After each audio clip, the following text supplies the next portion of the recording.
Hello everyone. It's been about 2 weeks since I made a video. Since last week your final drafts were due, and then I let you have a week off to do revisions on both projects 1 and 2. That means that when we get to the due dates documents, that they are a week off. I will be editing those to make those changes, but keep that in mind that things aren't due for another 7 days. Except for the final dates, which I'll point out, they'll stay the same, but your weekly assignments will be 7 days later. So we're at Project 3, which is the literature review and then the multimodal presentation. It's 2 different projects. They have different due dates, so you don't have to worry about turning everything in all at once. So when you're doing this project, you're using the research topics that you came up with in Project 1. And all of these projects should have led into each other, but if your second project didn't have a whole lot to do with your research questions, you'll have to go back to your research questions that you made in Project 1. So this literature review is meant to provide your audience or your collaborative group with an overview of what experts have said about the problem or research question that you chose. So that means that you're going to move through the messy and recursive stages of researching, analyzing, organizing, and writing in order to draft a formal literature review. I'll be posting a slideshow about that. So throughout our work with this project, you'll have to decide what information you're going to use and from which resource that you choose to include in your work. So you won't include everything. You might find some things that aren't useful, and you might find some things that are especially useful, but you don't have space to include. So literature reviews as a genre synthesize information, compare and contrast ideas, and clearly describe relationships between well-cited texts so that readers get a sense of a broader conversation and its importance to a particular discourse community. Literature reviews are organized typically with frequent citations and dense prose that is frequently signposted to help readers navigate both conceptual and structural complexities. So that means a whole lot of things, and we'll be talking about that in the slideshow as well. So you're going to show readers how experts have approached your research topic, what has already been said about it, where contradictions or discrepancies occur, where research still needs to be done. So that's talking about a gap in the research, and a lot of you will do research to try to, fill that gap. That might be what you're trying to do with your research question. So to complete this project, you'll move through several smaller, yet formal scaffolding steps. Not only will these steps aid you in successfully researching and writing a literature review for this course, but when paired with the critical reflection, they will also help you to devise a personal process for researching and writing literature reviews, as well as more complex projects with larger stakes.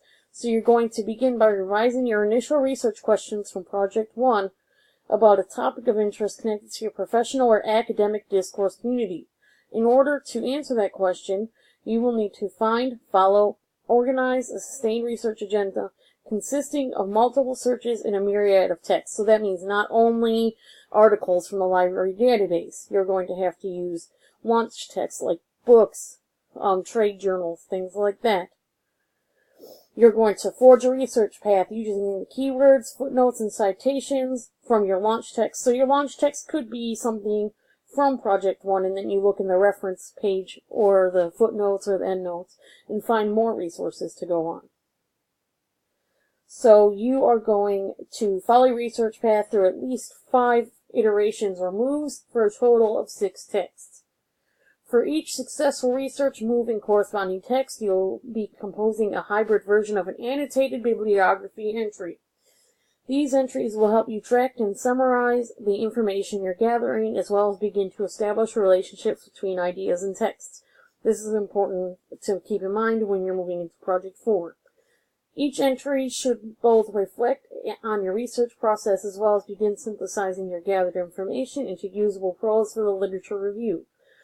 Simultaneously, you will use information visualization or concept mapping, and I'll have another video about that soon, to show how you can sort evaluate, and compare your research materials by topic, position, or concept in order to analyze emerging relationships between authors' ideas, topics, and the like.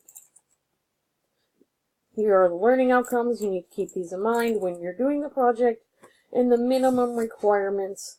I'll go over them for you. Okay. So, each step in the process will have more specific instructions. That includes note-taking, steps like that. For this, you're going to have the invention portfolio, which is things that you already do for the class. It's not a separate thing that you submit. The literature review itself needs to be in the formatting that your discipline uses, 2,000 to 2,500 words, excluding the bibliography. Features correct in-text and bibliographic citation of 8 to 10 scholarly sources, and uses section headings to organize and signpost content for readers. And that's all according to the way that your discourse community makes section headings. If you use APA, MLA, Chicago, or Drake. So, the calendar is at the bottom of this document, but there's a separate document, so we'll go over that real quickly.